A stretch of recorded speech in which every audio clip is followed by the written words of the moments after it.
Two identical paintings, 30 years apart, both by the same hand. One hangs in the Louvre, catalogue number 777.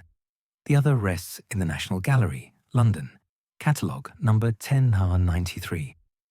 Both show the same scene: Mary, two infants, an angel, a grotto of dark stone. According to infrared reflectography conducted by the National Gallery Conservation Team in 2005, the London version conceals three entirely different compositions beneath its visible surface, each abandoned, each painted over. This is not fiction. This is what these paintings still reveal.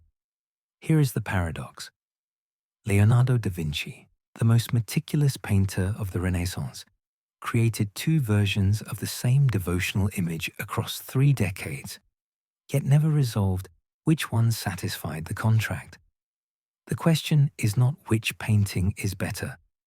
The question is why a man obsessed with completion could not finish telling this story once. What you are about to hear traces not just the making of two masterpieces, but the anatomy of artistic obsession, the weight of patronage, and the gap between what a contract demands and what a vision requires.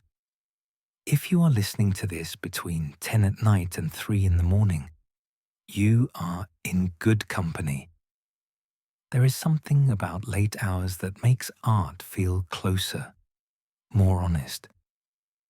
Before we step into that dark grotto together, take a moment to leave a comment. Tell me which painting you have stood before that felt like it was looking back at you. And if this kind of deep dive into a single work brings you peace, please subscribe. There are more paintings waiting in the quiet. Now, let us walk into Milan, April 1483, and stand in front of something that should not exist. You are standing in the chapel of the Confraternity of the Immaculate Conception in the Church of San Francesco Grande, Milan. It is April 25th, 1483. The morning light filters weakly through narrow Gothic windows. The air smells of beeswax, old incense, and damp stone. A contract has just been signed. 3 painters have agreed to deliver an altarpiece for this very chapel. The central panel will be painted by Leonardo da Vinci, recently arrived from Florence. The side panels, showing angels with musical instruments, will be completed by the brothers Ambrogio and Evangelista de Predis, established local artists.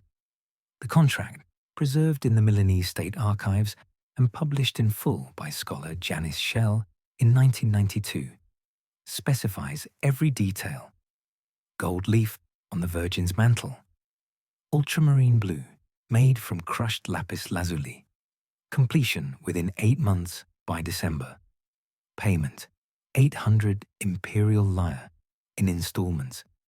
Everyone signs. It should be straightforward. But Leonardo has already begun to see something else, something the contract does not ask for, something he will spend the rest of his life trying to paint. Before Leonardo arrived in Milan, the city's art world operated by clear rules. Workshops were tight, family operations. Fathers trained sons, guilds controlled pricing and materials.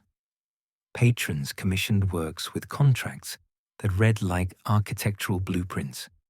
You painted what was ordered. Deviation was breach. According to records from the Milanese Painters Guild, altarpieces were assembled like furniture. Frames were carved first. Then painters filled the spaces with figures specified by the patron, often copied from pattern books. Innovation was tolerated only in small decorative margins. Gold was mandatory for sacred figures. It signified divine light, and it was expensive, which signified devotion. The Confraternity of the Immaculate Conception was a lay brotherhood dedicated to defending the Virgin Mary's sinless conception, a doctrine not yet official church teaching, but fiercely promoted in Milan under the Sforza dukes. Their chapel was a statement. The altarpiece was meant to argue theology through beauty. Leonardo had been invited to Milan by Ludovico Sforza, the city's de facto ruler, not primarily as a painter, but as a military engineer and designer of court spectacles. His letter of introduction, preserved in the Codex Atlanticus at the Ambrosiana Library, lists 10 skills. Painting is mentioned last. He was 30 years old, ambitious, unproven in large commissions, and willing to take contract work to establish himself. The Confraternity Commission was meant to be simple money. Finish it, get paid, move on to grander projects. But Leonardo could not paint simply. His notebooks, scattered across collections in Madrid, Paris, London, and Milan, show a mind that could not see a surface without wondering what lay beneath. He dissected cadavers to understand how muscles moved under skin.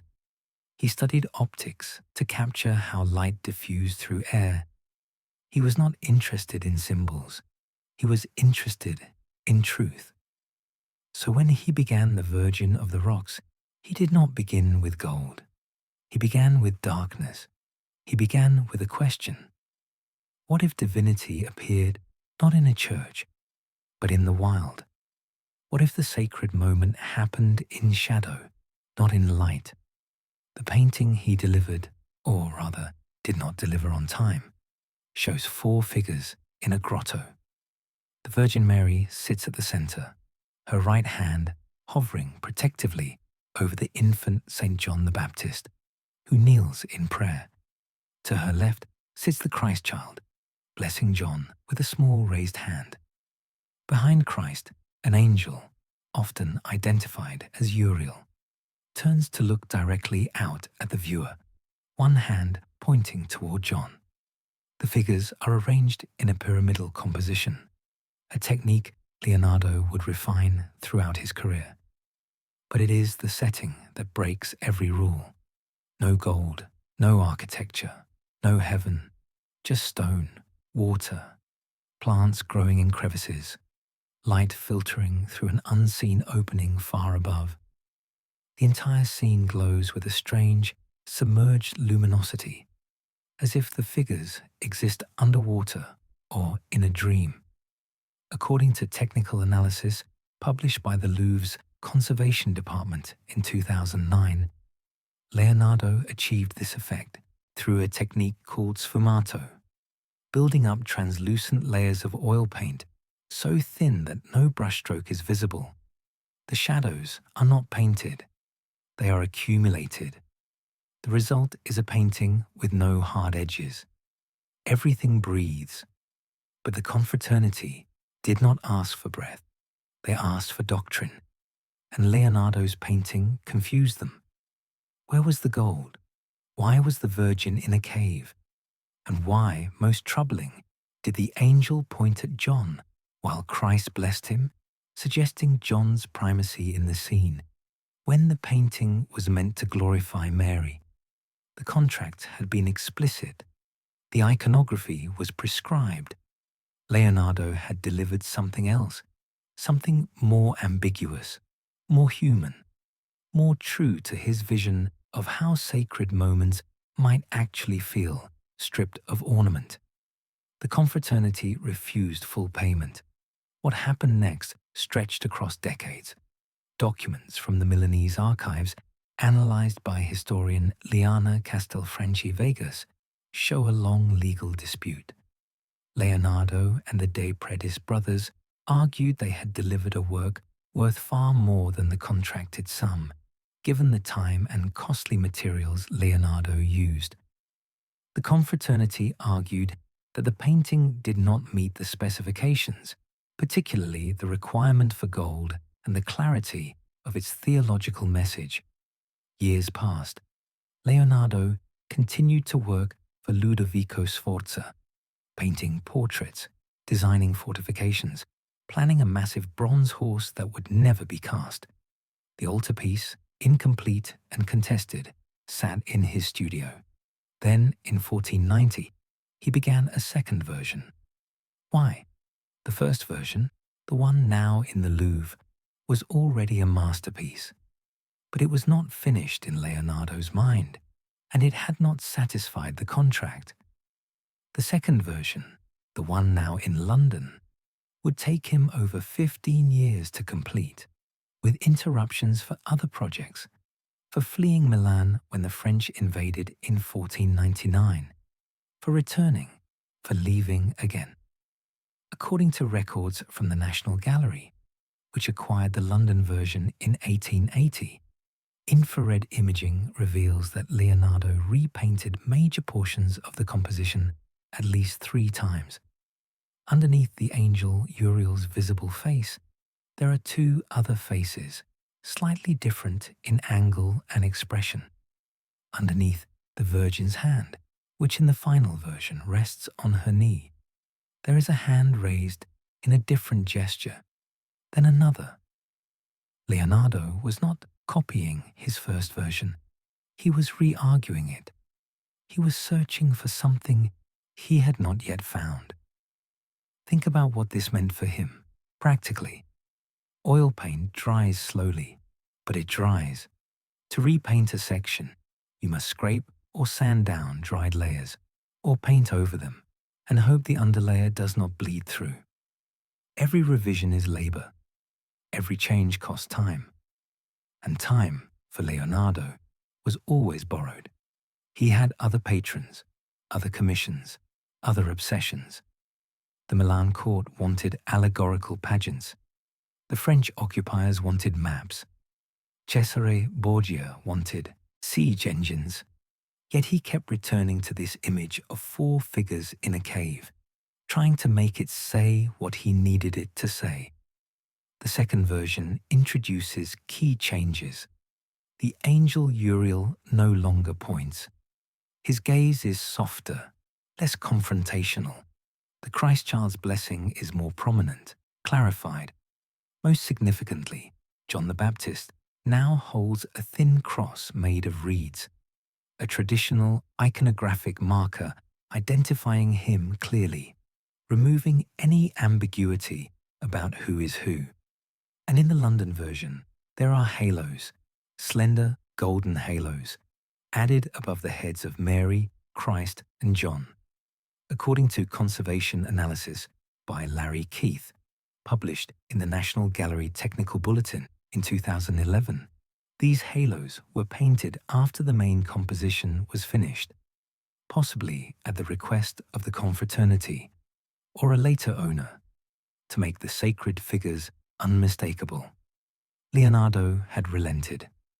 He had given them their gold, in the smallest, most reluctant way possible.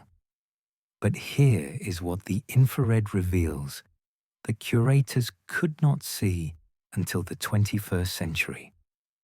Beneath the surface of the London version, in the lowest paint layers, Leonardo had painted an entirely different composition, not the Virgin of the Rocks at all. A seated woman, perhaps the Virgin, with a standing child and an older man, possibly Joseph. It was abandoned early, painted over, and replaced with the familiar grotto scene. Why start with something else? Scholars speculate that Leonardo, returning to Milan after years away, had forgotten his own earlier design and began anew from memory, or that he wanted to try a completely different approach before committing to the second version. What it reveals is a restless mind that could not simply copy, even when copying himself. The process of painting these works was not romantic. It was slow, grueling, and expensive. Ultramarine blue, the pigment the contract required, was made by grinding lapis lazuli, imported from Afghanistan. According to a 1498 account book from Leonardo's studio, published by scholar Pietro Marani, 1 ounce of ultramarine cost more than the monthly salary of a skilled craftsman.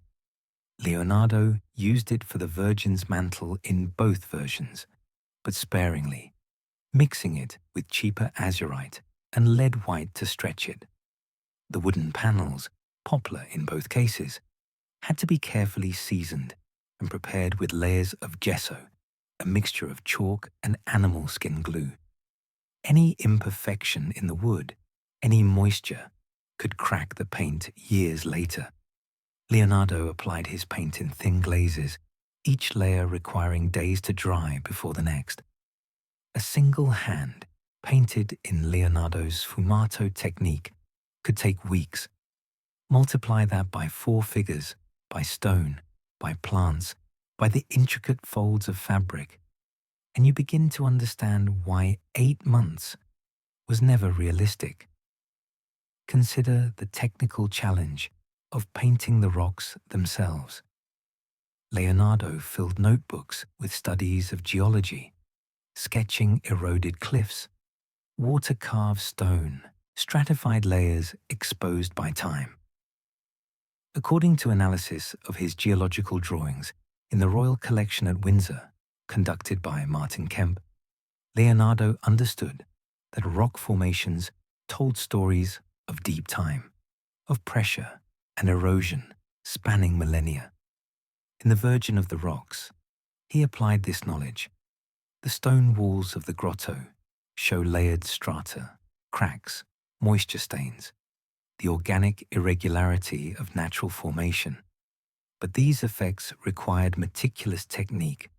Leonardo built up the rocks using earth pigments, umbers and ochres, mixed with black, applied in thin washes that accumulated depth. Then he scraped back through the layers with a wooden stylus while the paint was still workable, creating crevices and highlights that caught light. It is painting, but it is also sculpture, carving into paint. Each rock face required hours. And then there is the matter of the plants. Leonardo did not invent them. He observed them. His botanical drawings, preserved in the Codex Atlanticus and the Windsor collection, show flowers and grasses rendered with scientific precision. Scholars identify at least 10 distinct plant species in the 2 versions of the Virgin of the Rocks: cyclamen, acanthus, Solomon's seal, columbine, anemone, primrose, each rendered with accurate leaf structure, growth pattern, and blossom form. But Leonardo did not paint them from life in the studio. He painted them from memory, from drawings made on walks outside Milan, from studies conducted months or years before. This meant holding in his mind not just the appearance of a plant, but its essence, its gesture. A columbine does not just look a certain way. It moves. It bends toward light. Leonardo captured this, even in a painting where the plants are secondary elements, barely visible unless you look closely. This attention to minor detail, to things most viewers would never notice, is characteristic of his perfectionism. It is also what slowed him down. And there were interruptions. Milan was a city at war, constantly. In 1499, the French invaded and deposed Ludovico Sforza. Leonardo fled to Venice, then to Florence. When he returned to Milan under French rule in 1506, the legal dispute with the confraternity was still unresolved. He resumed work on the second version. By 1508, according to a document in the Milan archives, he and the De Predis brothers reached a settlement. The painting would be delivered, and they would receive additional payment. But even then, Leonardo did not finish quickly. The final touches, the halos, the reed cross, may have been completed by an assistant, possibly Giovanni Antonio Boltraffio, or one of the De Predis brothers, after Leonardo had left Milan again. It is hard to say. Leonardo rarely signed his work. He rarely declared anything finished. What did the assistant see, working beside him? Studio life in Renaissance. Milan followed a strict hierarchy.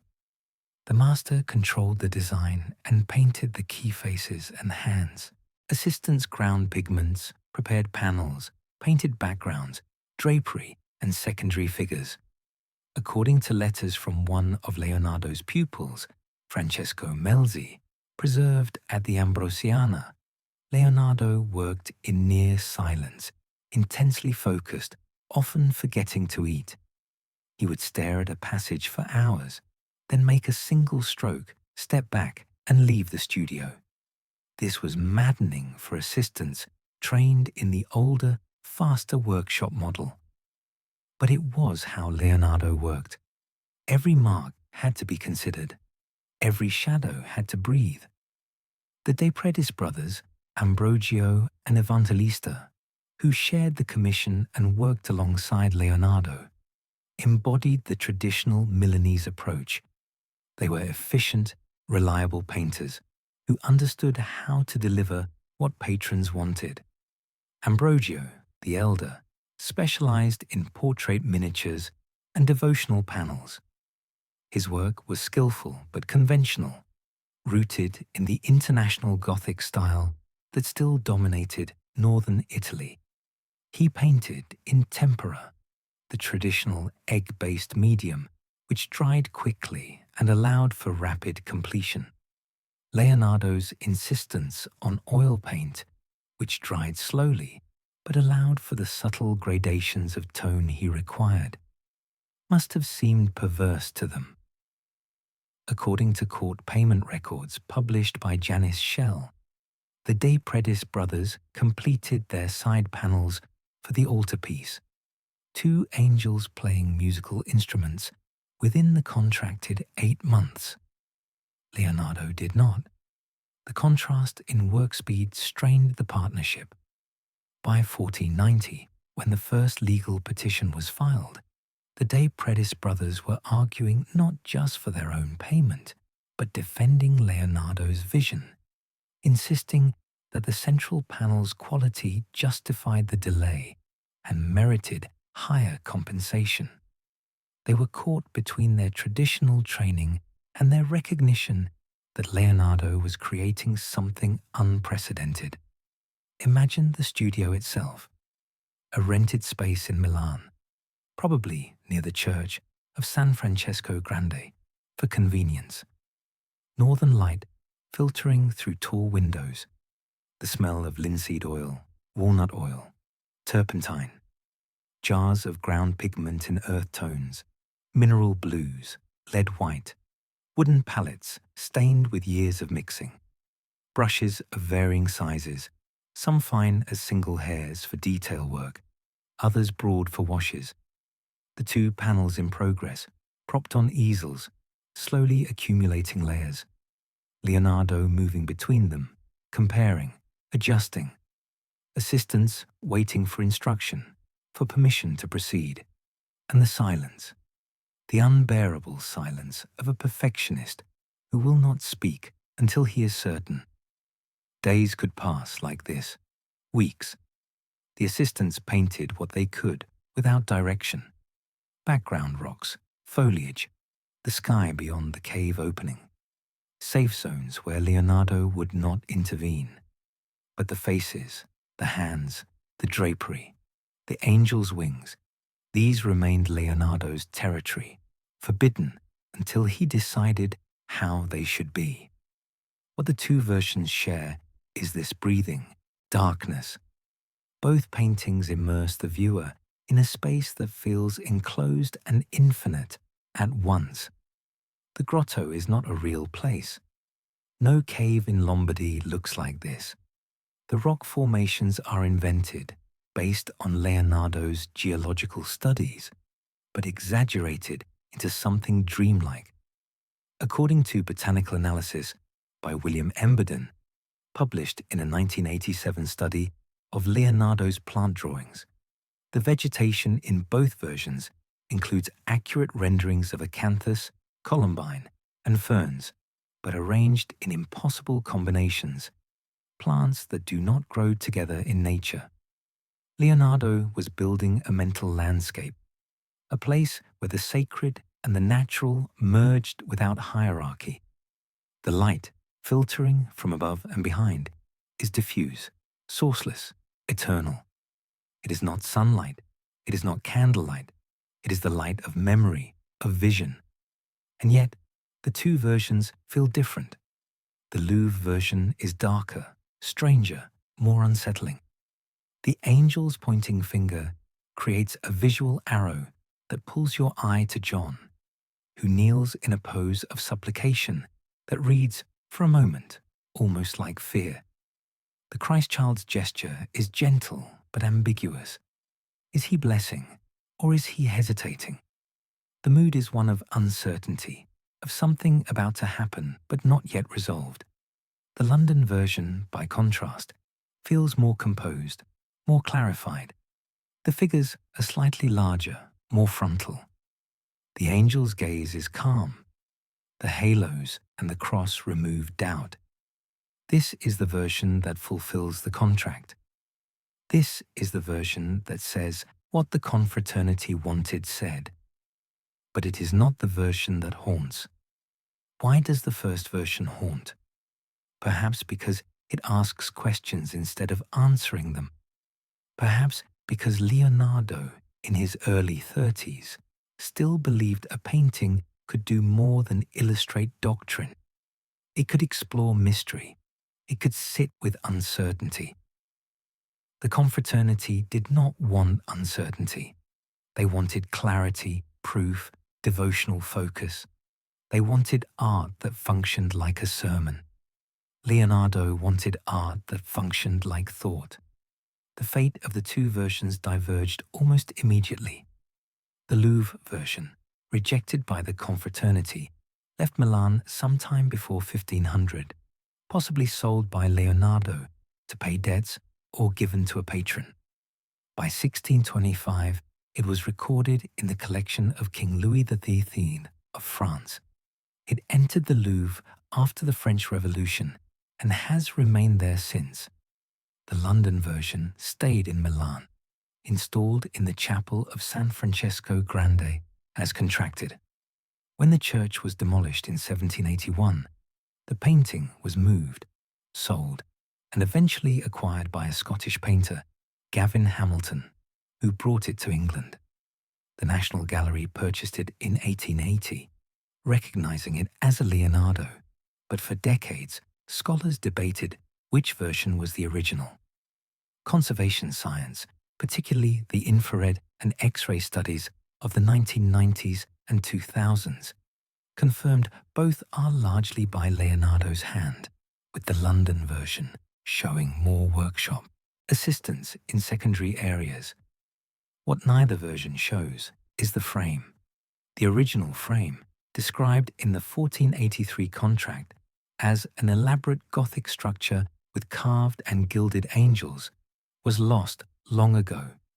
Without the frame, we see the paintings as standalone images, isolated from their architectural and liturgical context. But in the chapel, they would have been surrounded by carved wood, by candlelight, by the smell of incense and the murmur of prayers. They were not art objects. They were devotional tools. The confraternity paid for them to focus prayer, to make the doctrine of the Immaculate Conception visible and emotionally compelling. Leonardo gave them something else. He gave them a vision of the sacred as strange, enclosed, dark, and tender. He gave them a grotto where the Holy Family hides in the wilderness, protected not by gold and architecture, but by shadow and stone. And here is where Leonardo's vision collides with the world that commissioned it. The confraternity wanted certainty. Leonardo offered ambiguity. They wanted doctrine. He offered humanity. They wanted an image that would settle questions. He created an image that asked them. This was not defiance. It was a different understanding of what sacred art could be. For Leonardo, the sacred was not separate from the natural. It was embedded in it. The miracle was not that the divine descended into a golden heaven. The miracle was that it appeared in a cave, among rocks and water and growing things, barely visible, almost hidden, requiring the viewer to look closely, to peer into shadow, to slow down and see. This slowness is what makes these paintings perfect for late-night viewing. They do not shout, they murmur, they require patience. Stand in front of either version in person, and you will notice something. The longer you look, the more you see. Faces emerge from the dark background. The angel's features clarify. The Virgin's expression, which at first seems serene, reveals a tension in the brow, a protectiveness in the angle of her shoulders. The infant's, impossibly tender, glow.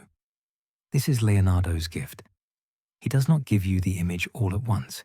He makes you earn it. But earning it had a cost, not just for Leonardo, but for those around him. His patrons grew frustrated.